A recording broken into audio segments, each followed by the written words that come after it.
We want to welcome you to All Things Real Estate, brought to you by the GK Group.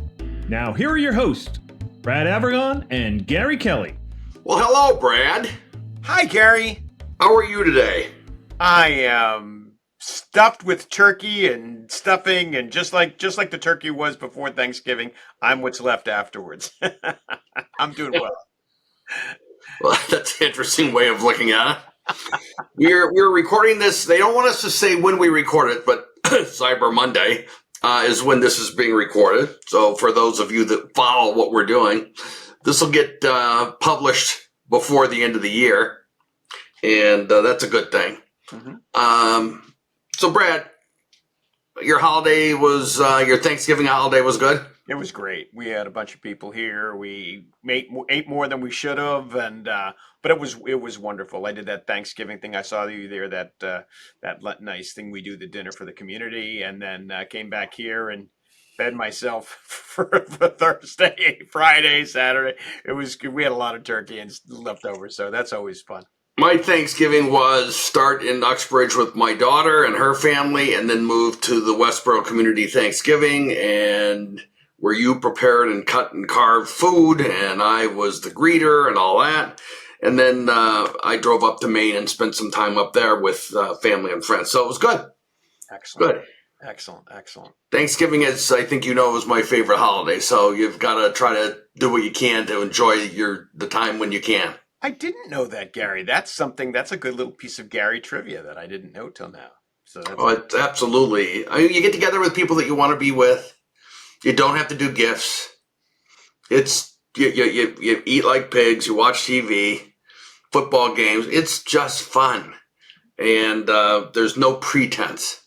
I find that as you start to roll forward into whatever you observe, Hanukkah, Christmas, Festivus, whatever, there's always tension around gifts and how many gifts and what was the price of the gift and all. And I just really don't like that at all. It definitely gets more commercial as you get closer to the December holidays versus Thanksgiving is more about kind of taking pause and thinking about, giving thanks. So, Brad, if someone wanted to sell their house during the holidays, what would you tell them? If they wanted to sell their house during the holidays, I would say to them, you know what? Make sure you don't have any events planned going through your house, and keep your house kind of neutral if you can. It's a good time for people that are out there. They're serious, right? Buyers are serious, sellers are serious.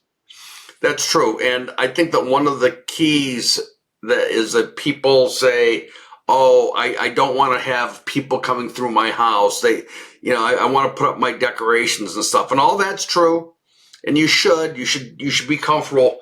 I would suggest that if people are going to start to decorate their homes and they anticipate selling, that they decorate minimally, because having stuff on every doorknob and every step of the way through the house can be cumbersome, particularly if you're not of the same persuasion. It can be a turnoff to people.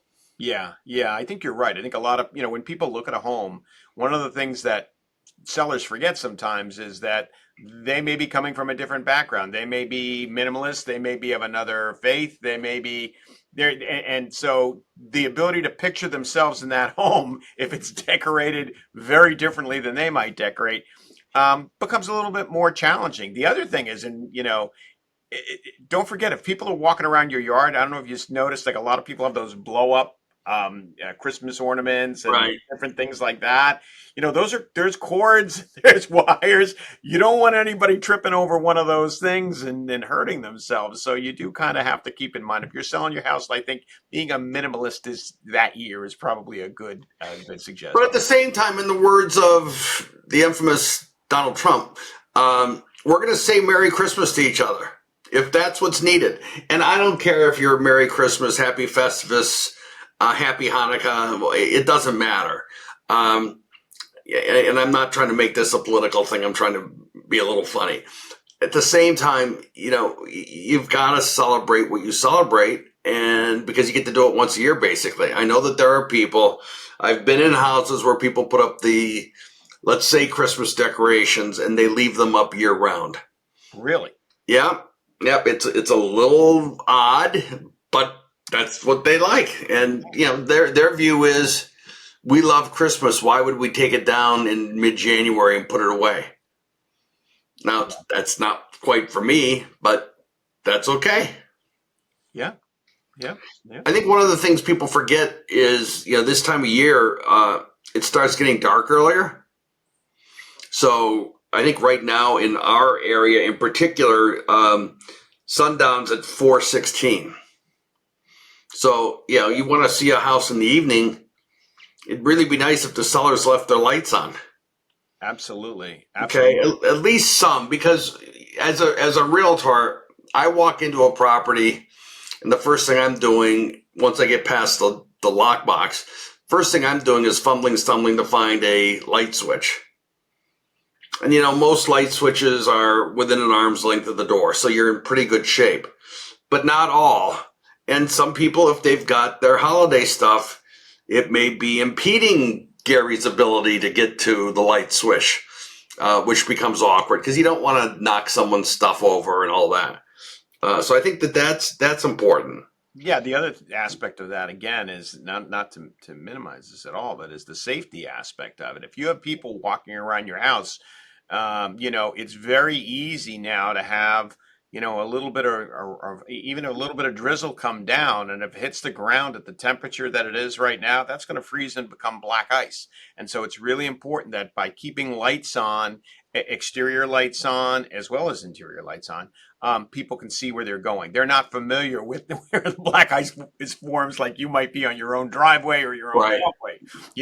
So having that out there, having those areas cleared and clean and well lit is important. One of the things that I think is interesting about that is we've got a house that we're selling in Marlboro, and the owners said to us about 2 months ago, would like to get a power wash.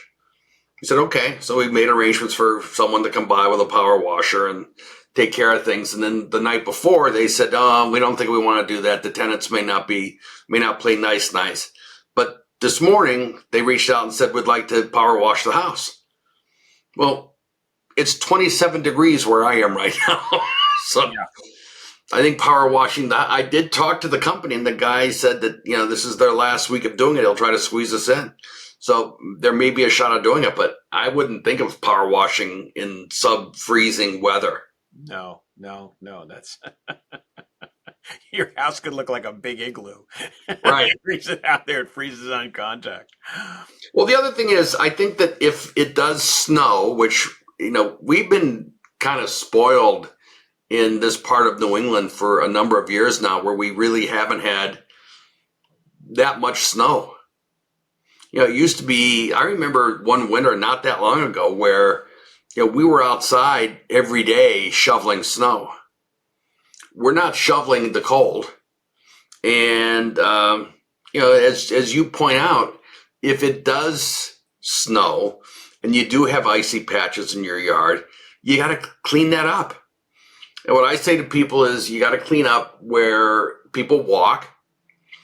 A path to the backyard might be nice if your house is set up that way, or at least being able to get out of the house, maybe onto the back deck, whatever you've got in the back.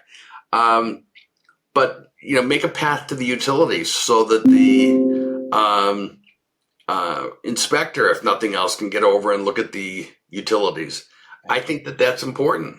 Absolutely. Gary, do you think it's reasonable for sellers to expect that, as we get into winter here, for people looking at their home to take their shoes off, or do you think that's not reasonable to expect that?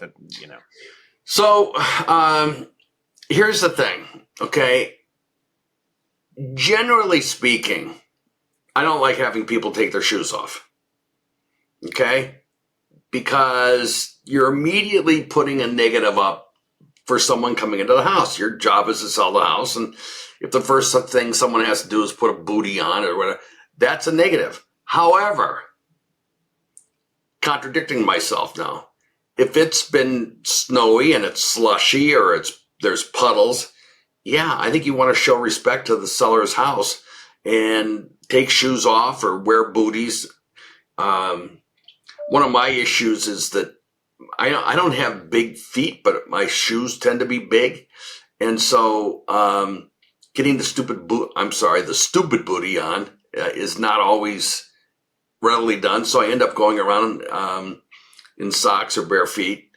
And that to me isn't quite nice.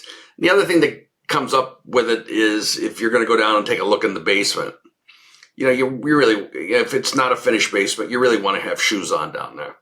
And so you're schlepping shoes around. But if it's a cruddy day outside, then I think you need to show the respect of the sellers, the same as you would do if you were going over to their house for a party. Right.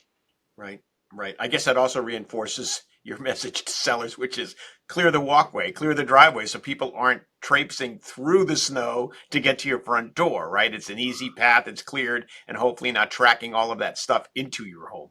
When we list a house, we tend to buy a runner of some kind.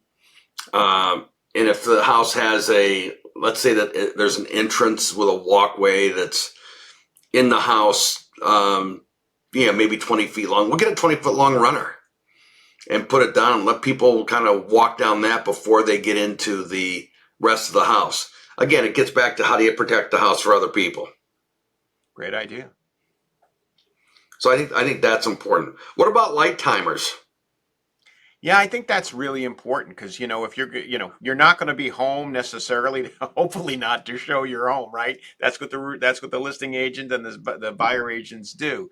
But I think having light timers is a really good idea so that the house is bright and warm and welcoming. When people arrive, they can see with the lights rather than wait till they walk in and have to flick the light switch. They can see what the house looks like from the outside when they pull up and how warm and welcoming that is. And again, talking about security, if you have some lights on, right, they can see the walkway if it's nighttime and such. But I think that's a really good idea.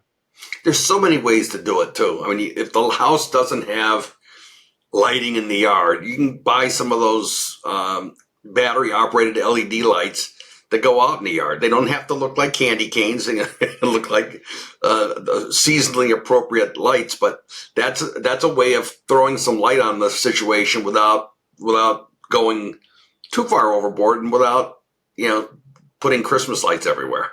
Yeah, absolutely. Yeah, they have those nice little, and actually they're very easy to find this time of year because of all the holiday lighting that's out there. But you can find those little floodlights that right. go, and then you just put them on a timer and plug them to that. Most people have an exterior box on their, outside one weatherproof outlet, and they plug right into that on a little timer. Works like a dream. So Brad, let's hold that thought. Before you get electrocuted with the electric outlet. And let's pick up in the second half of the show. Sounds good, Gary. See you on the flip side. Thank you for watching All Things Real Estate. We'll be right back.